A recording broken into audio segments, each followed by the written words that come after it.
Oke, selamat datang kembali. Hari ini kita punya satu sumber yang sekilas kelihatannya seperti berita kriminal biasa. Satu artikel dari tribunbulukumba.com, isinya soal rekap kasus narkotika di Bulukumba sepanjang tahun 2025. Tapi kalau digali lebih dalam, cerita di baliknya ini ternyata jauh lebih rumit. Jadi, mari kita bedah sama-sama. Data utamanya begini. Polisi melaporkan ada 184 tersangka sepanjang tahun. Angka yang cukup besar ya untuk satu kabupaten. Betul. Angka itu sendiri sudah jadi penanda. Tapi yang lebih menarik di sini bukan cuma jumlahnya, tapi siapa sebenarnya orang-orang ini. Ini bukan potret geng kriminal terorganisir yang biasa kita lihat di film. Kalau kita baca datanya lebih teliti, ini lebih mirip seperti potret masyarakat itu sendiri. Nah, ini dia bagian yang bikin saya berhenti sejenak waktu membacanya. Kaset Narkoba AKP Ahmad Rizal itu merinci latar belakang para tersangka. Dan daftarnya ini coba Anda bayangkan. Ada aparatur sipil negara, ada staf lapas, bahkan staf dari sekretariat DPRD. Belum selesai, ada juga satu anggota polisi dan supir ambulans rumah sakit. Tapi di daftar yang sama, ada juga pengusaha, buruh bangunan, petani, sampai pelajar dan mahasiswa. Tunggu dulu. Maksud saya, gimana ceritanya seorang staf DPRD bisa ada di lingkaran yang sama dengan katakanlah seorang petani? Ini kan dua dunia yang rasanya jauh sekali. Justru disitulah inti permasalahannya. Kalau kita lihat keterlibatan aparat dan pegawai publik, itu satu lapisan masalah tersendiri. Ini soal rusaknya kepercayaan, soal penyalahgunaan wewenang. Mereka ini kan orang-orang yang seharusnya menjaga sistem ya, tapi malah jadi bagian dari masalah. Ini sangat mengkhawatirkan, karena ini menunjukkan betapa rapuhnya institusi publik di sana. Oke, itu dari sisi orang-orang yang katakanlah punya posisi. Tapi bagaimana kita membaca keterlibatan misalnya buruh, petani, atau bahkan pelajar tadi? Apa artinya ada dua akar masalah yang sangat berbeda, tapi mendorong mereka semua ke arah yang sama? Itu. Tapi di sisi lain, untuk seorang petani atau buruh, ceritanya bisa jadi sangat berbeda. Mungkin soal tekanan ekonomi, keputusasaan, atau mungkin kurangnya alternatif hidup.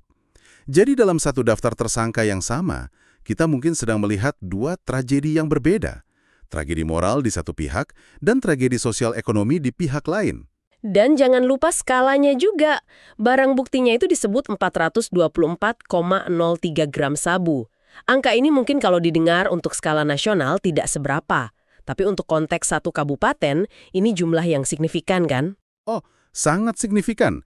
Jumlah segitu itu bukan untuk konsumsi pribadi satu atau dua orang. Itu bisa untuk ribuan kali pakai. Artinya apa? Artinya di sana itu sudah ada pasar yang terbentuk dengan baik. Ada permintaan, ada penawaran, dan berjalan cukup terstruktur. Jadi ini bukan lagi sekedar kasus beberapa pemakai iseng, tapi sudah jadi sebuah ekosistem kejahatan lokal yang aktif. Jadi, kalau kita coba rangkum ya, dari satu artikel berita ini saja kita bisa dapat gambaran yang utuh. Bahwa masalah narkotika di Bulukumba tahun 2025 itu bukan masalah kelompok pinggiran. Ini adalah cerminan masalah yang sudah masuk ke berbagai institusi dan kelas sosial. Dari kantor pemerintahan sampai ke ladang pertanian. Tepat sekali. Laporan polisi ini berhasil menjawab pertanyaan siapa yang tertangkap. Tapi data ini justru melahirkan pertanyaan lain yang jauh lebih dalam dan belum terjawab. Mengapa? Mengingat latar belakang mereka yang begitu beragam, pertanyaan yang mungkin tersisa untuk Anda renungkan adalah retakan sosial atau tekanan ekonomi seperti apa yang ada di sebuah komunitas yang bisa membuat seorang abdi negara dan seorang petani berakhir di sel penjara yang sama karena terjerat dalam masalah yang identik? Adanya koreksi anggota kami ini luar biasa dan kami sangat terbuka. Kami tidak menutup diri, ada beberapa oknum anggota kepolisian yang mungkin melanggar kode etik profesi kepolisian. Itu kita akan tindak tegas. Selanjutnya rekan-rekan yang memasuki malam pergantian tahun.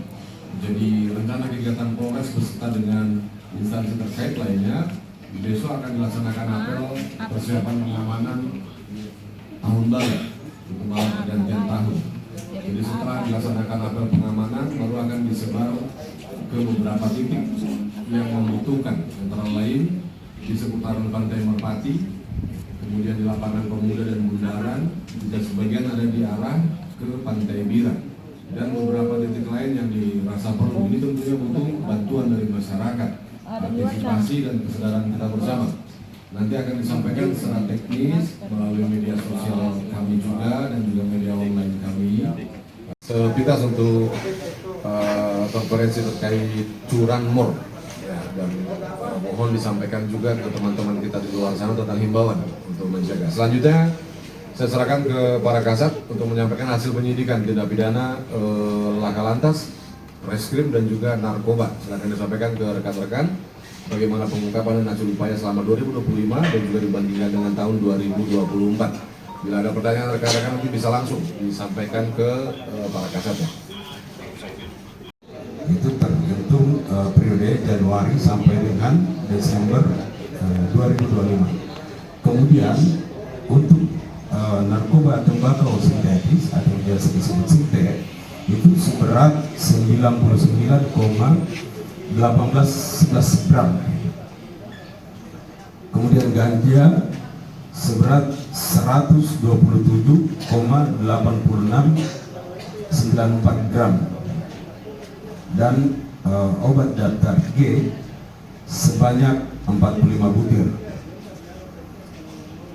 Perlu kami jelaskan juga bahwa dari 184 orang pelaku ini itu berprofesi macam-macam, diantaranya pelajar 55 orang, kemudian mahasiswa 32 orang, PNS 4 orang, wira swasta 54 orang, petani 16 orang, buruh harian 4 orang. Download Tribun X sekarang, menghadirkan lokal menjadi Indonesia.